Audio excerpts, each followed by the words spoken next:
Po këtë arsye pika e parë, që duhesh me e pas parasysh të rrjetet sociale. Duhesh më apo pyetje vetes, për çka i përdori rrjetet sociale? Pse kam telefon unë? Pse kam kompjuter unë? Pse unë kam Facebook?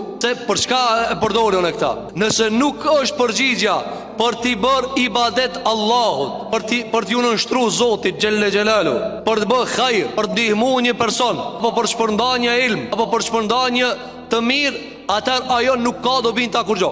Ajo i damshëm.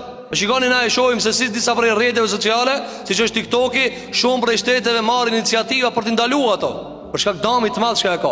Dëmi te ata nuk është pse s'përdoret për fe, e as pse nuk përdoret për adhurimin e Zotit, po për shkak se i ka kalu limitet njerëzore dhe kanë filluar njerëzit mu vrarë dhe mu mbyt. Këtë arsye, besimtari pikën e parë që duhet ta definonte rrjetet sociale, ta çelësh telefonin, që është bosmundje, me nejt telefon gjatë, e me nejt në për Facebooka gjatë, e me nejt në përvet TikTokave gjatë, e me hija ti me bo muhabet pa lidhje, e me kallzu pralla, e me kallzu mite, e me kallzu e gjeset liga vetëm e vetëm, ose për përfitime materiale, ose për përfitime abstrakte si fama e kështu me radhë, krejt të çfarë vajnë, krejt të e nxjerrin njeriu prej qendrës për të cilën e ka kriju Allahu xhelalu ala. Ti nuk e kriju për këtë punë. Ti nuk të ka kriju Zoti me harxhue vaktin tan, e kohën tane, për çfarë? Për t'i bëj hizmet këtyre rrjeteve. Rrjetet duhet me të bëj hizmet tyje. Për këtë arsye gjëja e parë që duhet ta rishikojmë te vetja, cila është a na shërbejnë neve rrjetet sociale për të adhuruar Zotin e Madh? A na shërbejnë neve rrjetet sociale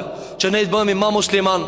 Pise e ki qelë Facebookin, a je ma musliman ama pak? Pise e ki qelë një Instagram, a je ma musliman ama pak musliman? Pise e ki qelë Facebookin, a ma shumë ki bo haram halal? Kjo pyetje është, ti sot mundesh me ka përci që ishdush. Kjo është ligjërat e natyrës së këshillës. Ama në ahiret ndron hesapi. Në ahiret merret llogaria.